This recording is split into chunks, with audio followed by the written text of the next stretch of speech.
Nimepokea maswali mengi sana kutoka kwa watazamaji wa Off Pitch TV wakiuliza mpinzani wa klabu ya wekundu wa Msimbazi Simba kwa maana Nsingizini Hotspurs ni timu ya aina gani, wanatokea wapi, ubora wao na udhaifu wao upo wapi, lakini pia wana historia gani katika michuano ya CAF Champions League, na kubwa zaidi, je, klabu ya wekundu wa Msimbazi Simba ina nafasi ya kufanya nini mbele ya Nsingizini Hotspurs? Lakini mimi nikasema subiri nichukue zile dondoo muhimu sana nikuelezee kwa ufupi uijue hii ni timu ya aina gani, lakini pia mwisho utaona kabisa Simba enda kukutana na timu ya aina gani na unadhani kutakuwa na matokeo ya aina gani. Lakini kwanza kabisa subscribe Off Pitch TV, bonyeza sehemu ambayo imeandikwa subscribe, afugusa hapo kwenye alama ya kengele ili wa kwanza kupata notification zote za video ambazo zinapatikana hapa Off Pitch TV. Mimi ni Yusuf Katalambula. Sasa twende kuijua Nsingizini Hotspurs FC ni timu ya aina gani.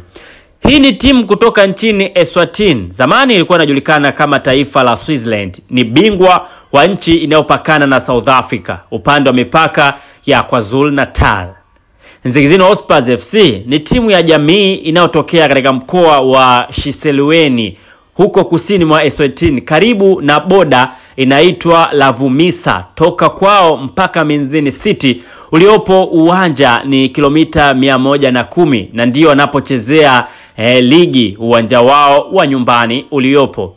Na wanatumia jezi za rangi ya blue nyumbani wakati ugenini ni nyeupe. Wanahusudu na kuheshimu sana mambo ya kitamaduni. Nadhani pia katika mambo ya kitamaduni tumeona hapo jana walitweet video yao wakiwa wanacheza ngoma, lakini wakiwa wanafanya mambo fulani ya kitamaduni ambao pia Simba wanatakiwa kuwa makini sana, kwa sababu kuna wakati mwingine huwa mtu anafanya mambo ya kitamaduni alafu nahisi kama anafanya imani za kishirikina. Kwa hiyo akikuharibu kisaikolojia mambo yanaweza kuwa magumu. Kwa hiyo Simba lazima wajue chochote ambacho watakokutana nacho wakabiliane nacho. Na mimi sina mashaka na klabu ya wekundu wa Msimbazi Simba kwa sababu wamekutana vitu vingi sana. Tuliona hata kwenye mechi dhidi ya Gaborone tulimuona goalkeeper kile ambacho alikuwa kikifanya, lakini bado hakikuwatoa Simba ugenini. Tuendelee kuwajua hawa Nsingizini Hotspurs.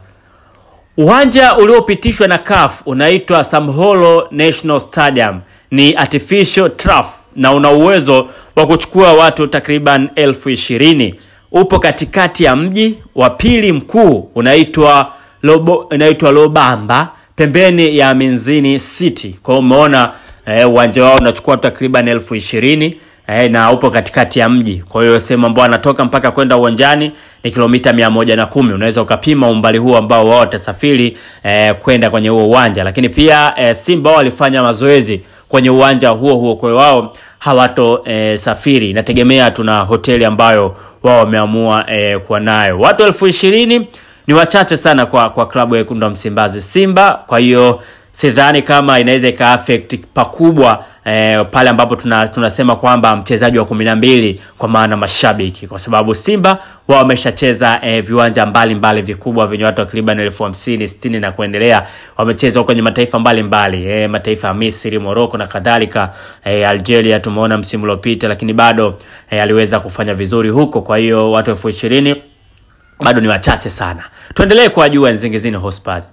Msimu uliopita walishiriki CAF Confederation Cup na kutolewa hatua ya awali, first preliminary, hatua ambayo wao kwa sasa wamevuka, wamewatoa Simba Bora. Walicheza dhidi ya Stellenbosch ya South Africa na kufungwa mechi zote mbili kwa jumla idadi ya magoli 8. Hawa Stellenbosch walitolewa na klabu ya wekundu wa Msimbazi Simba, nadhani unakumbuka. Sasa Stellenbosch waliwapiga chuma 8 Nsingizini Hotspurs. Je, Simba ambaye pia naye alimtoa Stellenbosch kwa aggregate ya goli 1-0 anaweza kufanya nini hapo? Ikumbuke pia mara ya mwisho Simba kucheza kwenye taifa la Eswatini alipata aggregate ya goli 8. Alishinda 4 huko na alishinda 4 kule, kwa maana alicheza na Bambane Swallows. Kwa unaweza ukaona kwamba waliruhusu hizo chuma 8. Msimu uliopita 2024-2025 imechukua ubingwa wa huko Eswatini kwa kucheza michezo 26 na kushinda 18, ametoa sare 3 na kufungwa 4. Na katika michezo ambayo hajaweza kushinda kabisa ni toka timu mbili kuu, kwa maana Bambane Swallows pamoja na Royal Leopard. Hizo timu hakuwahi kuzifunga na hakuzifunga msimu uliopita. na ndo timu ambayo tishio sana katika ligi ya kwao, ambao hawa Lion wao walishika nafasi ya pili ya ligi na sasa wanacheza CAF Confederation Cup na wamevuka hatua ya pili baada ya kuwatoa Young Africans ya Namibia. Sio hawa ndugu zetu hapa Tanzania. Hawa wanaanzia ugenini kati ya Maniema, kwa hiyo wataenda kucheza na Maniema, wakati Nsingizini Hotspurs wanaanzia nyumbani dhidi ya Simba Sports Club. Kwa unaweza kaona kwenye ligi ya kwao namna gani ambavyo ameweza kucheza na ubora gani ambao ameonyesha kwenye ligi ya nyumbani kwao. Uwanja wa kimataifa wa ndege unaotumiwa unaitwa King Mswati, yani Sekhukhune, ambao upo mbali kilomita 70 mpaka katika uwanja uliopo, ila kilomita 52 mpaka Minzini City ambayo ipo katikati ya mji. Kwa maana Simba walishuka katika uwanja wa ndege wa King Mswati ambao takribani kilomita 70 mpaka kwenda kwenye huo uwanja ambao wamefanya mazoezi, na kutoka kwenye huo uwanja mpaka kwenye mji wa Minzini City ni kilomita 52. Unaweza ukaadi hapo kaona ni kilomita ngapi ambazo wameweza kutembea. Minzini City ina kila kitu, ni mji uliokamilika. Hali ya hewa yake ni kama Dar es Salaam kwa sasa, nyuzi joto 25 mpaka 27. Na umbali mkubwa mji uliopo mpaka ulipo uwanja maximum ni kilomita 20. Inategemea umefika eneo gani tu. Kwa hiyo nyuzi joto pia huwa zinaongezeka pale ambapo ukiwa unatoka sehemu moja kwenda sehemu nyingine. Kwa unaweza kuona ni kilomita za kawaida sana ambazo Simba ameweza kutembea kutoka uwanja wa ndege mpaka sehemu ambapo wanafanya mazoezi, lakini pia tumeona kilomita za kutoka uwanja wa mazoezi mpaka kwenye mji ambao wapo Nsingizini. Kwa maana Simba wanatumia kilomita 70 kutoka walipo mpaka uwanjani, ila Nsingizini wanatumia kilomita 52 kutoka walipo mpaka kwenye uwanja ambao kafu wameupitisha. Kwa hiyo wote hawa wanafanya safari kidogo.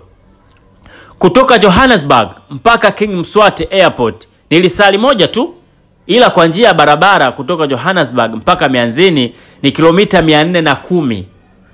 Nauli kutoka Dar es Salaam Airport hadi King Mswati Airport ni $550 mpaka 650.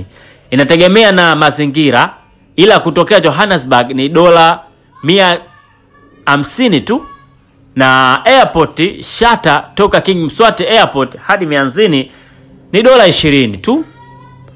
Ukitaka kwenda Eswatini lazima uwe na transit Johannesburg kwa muda kidogo.